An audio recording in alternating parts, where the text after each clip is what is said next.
Babad Giyanti karya Raden Ngabei Yasadipura I. Episode ke-248. Gubernur Jenderal memberi hadiah gajah dan kereta kepada Sultan Yogya. Pangeran Notokusumo dan rombongan penjemput mantan patih Adipati Notokusumo masih di Semarang.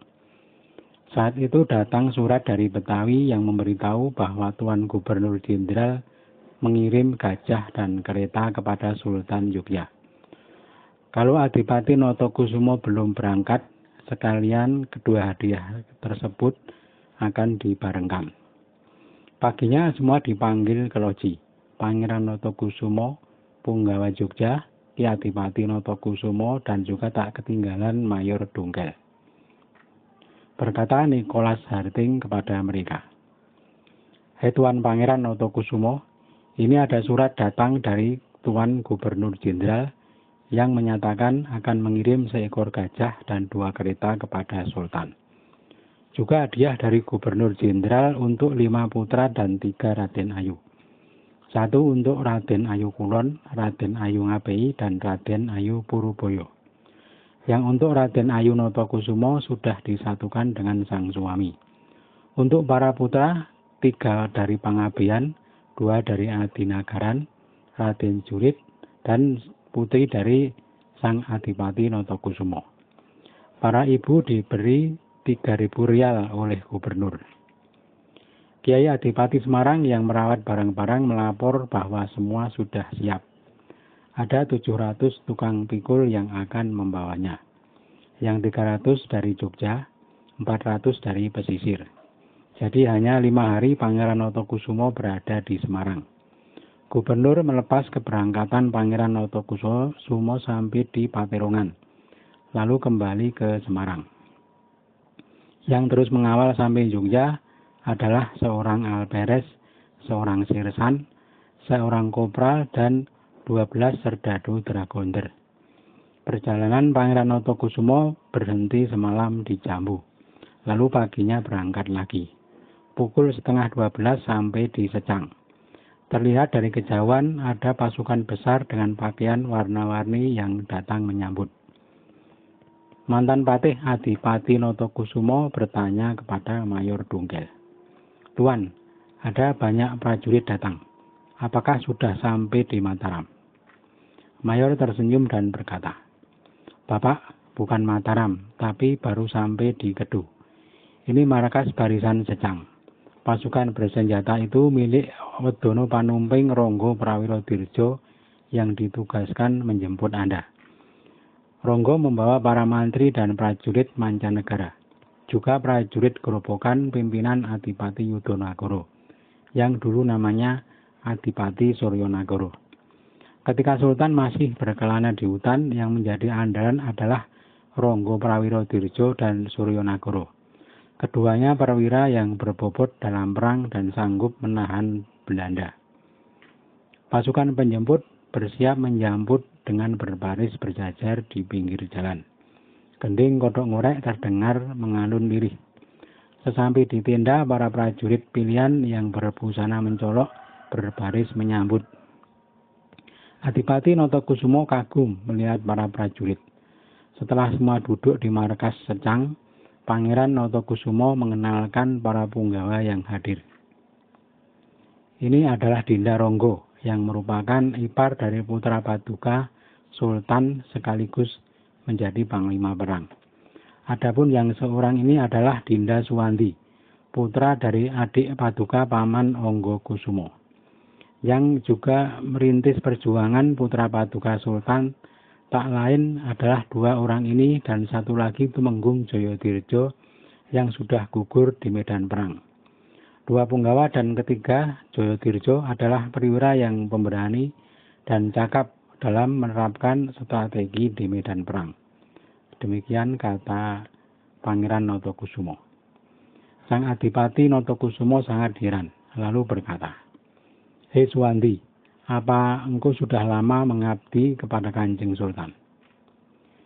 Ronggo Prawirodirjo menyahut, "Dia ikut merintis sejak awal perlawanan putra tuan. Selama berwindu-windu, hidup di hutan memakan umbi-umbian. hanya bermodal tanah 3.000 di Sukowati.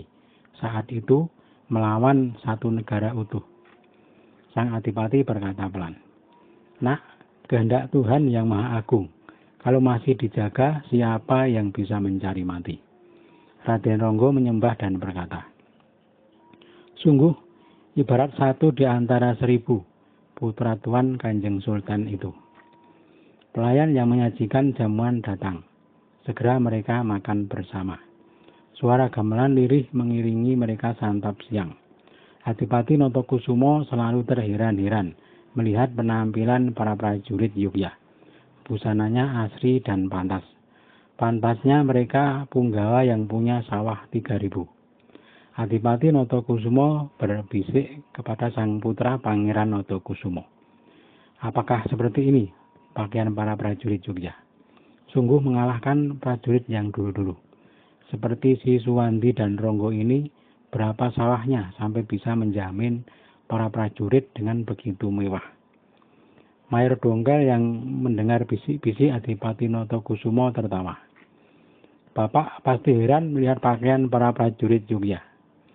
Orang-orang menjadi tertawa karena Dongkel mengeraskan bisikan Adipati Notokusumo.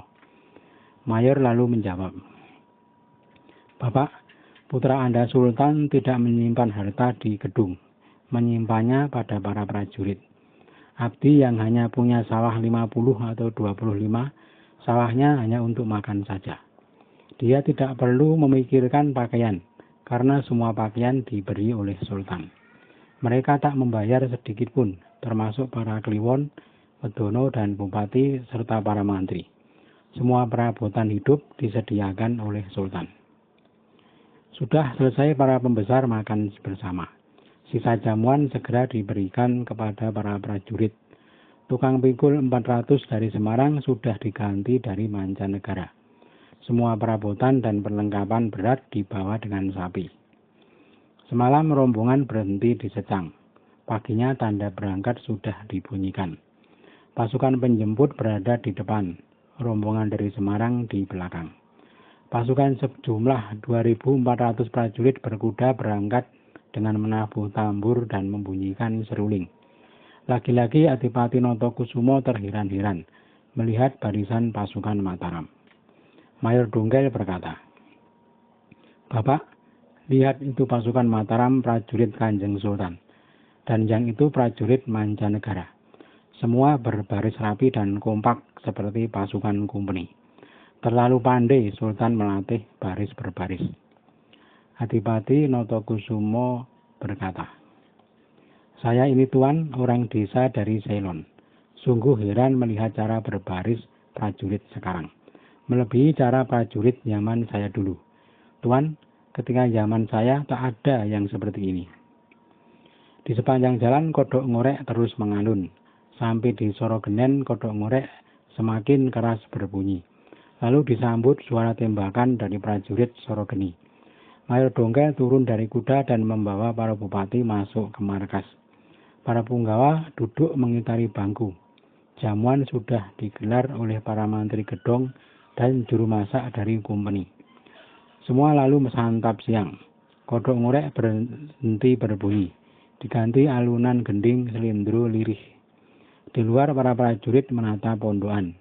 Pukul 11 acara santap siang sudah bubar. Para punggawa dan prajurit istirahat di pondokan masing-masing. Malamnya tak diceritakan. Paginya rombongan berangkat meneruskan perjalanan. Susunan barisan tak berubah. Baru 1 jam berjalan ada pasukan yang menyambut, terlihat berjajar dan bergelombang.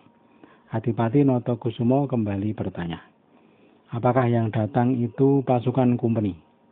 Mayor berkata, "Itu bukan orang Belanda, itu prajurit Kanjeng Sultan, para mantri dalam dan orang dari Jogosuro dan Lirboyo." Ketika dekat terlihat mantri dalam berada di depan memakai baju hitam dan celana sangkelat merah dari beludru dan penutup kepala berinda emas dengan keris corobalin. Mereka bersenjata karabin sejumlah 40 dan tombak dapur sopalmas sejumlah 60. Di belakangnya barisan Jogosuro dengan senjata tombak hitam dan memakai pakaian beludru hitam berinda emas. Pakaian mereka diberi rompi dan celana sangkelat merah. Kuda yang mereka naiki semua jenis dawuk dan masing-masing menjandang pedang sudut. Pasukan penjemput berbaris di sepanjang jalan. Para lurah prajurit memakai payung. Sang adipati selalu melirik memperhatikan para prajurit. Mayor membuka topi dan memberi hormat kepada pasukan yang baru datang. Adipati Notokusumo geleng-geleng kepala. Pasukan penjemput lalu memutar ke belakang dan mengawal sang adipati di belakang. Baru berjalan setengah jam ada lagi pasukan yang datang. Suara tamburnya menggema dan suara serulingnya memecah angkasa. Lagi-lagi sang adipati Notokusumo terheran-heran. Mayor Dongkel berkata, "Bapak, kalau yang ini prajurit Ketanggung dan prajurit Suronoto. Ini adalah prajurit andalan kalau perang mengamuk. Bersama mantri pilihan mereka sudah banyak membunuh serdadu Belanda. Prajurit Ketanggung memakai baju hitam dan prajurit Suronoto memakai sangklat ungu, celana sangklat merah dan topi mereka hitam semua. Yang membuat heran sang adipati, renda emas dipakaikan kepada prajurit kecil. Apa memang kelewat kaya Kanjeng Sultan Yogya itu? Di zaman dulu hanya para wedono yang memakai seperti itu. Kliwon dan mantri saja tidak ada yang memakai." Menggeleng-gelengkan kepala sang adipati melihat itu semua di sepanjang perjalanan. Kalau dinilai untuk pakaian setiap prajurit menghabiskan 200 rial. Dan para lurahnya kira-kira 300 rial. Mengapa sangat kaya sang sultan? Penghasilannya dari mana? Kok bisa memberi busana prajurit semuanya? Dari jauh pasukan terlihat mewah seperti seragam para kumpeni. Ketika dekat ternyata orang Jawa. Tak lama kemudian rombongan sudah masuk ke kota raja. Rombongan berpapasan dengan 7 kliwon dan prajurit yang mengiringi. Mereka membawa jambu, salak, ketimun, semangka, kapundung dengan bakul bambu. Rombongan kemudian berhenti sebentar menikmati buah-buahan. Ketika rombongan sudah memasuki alun-alun, terlihat barisan pasukan seperti hamparan bunga oleh warna-warni pakaian mereka. Banyak bendera berkibar di selatan dan utara, berjajar urut sepohon beringin kurung. Surat dari Betawi dibawa dalam talam emas dan diistirahatkan di loji. Mayor berganti pakaian, para bupati minum 1 gelas. Setelah itu Mayor Dongkel turun dan membawa sang adipati beserta para istri. Kedatangan Mayor Dongkel seperti orang yang baru saja menaklukkan negeri. Dari alun-alun terdengar tembakan kehormatan. Semakin heran sang adipati melihat bersinarnya barisan. Gelar pasukan yang bagus dan busana prajurit yang serba pantas.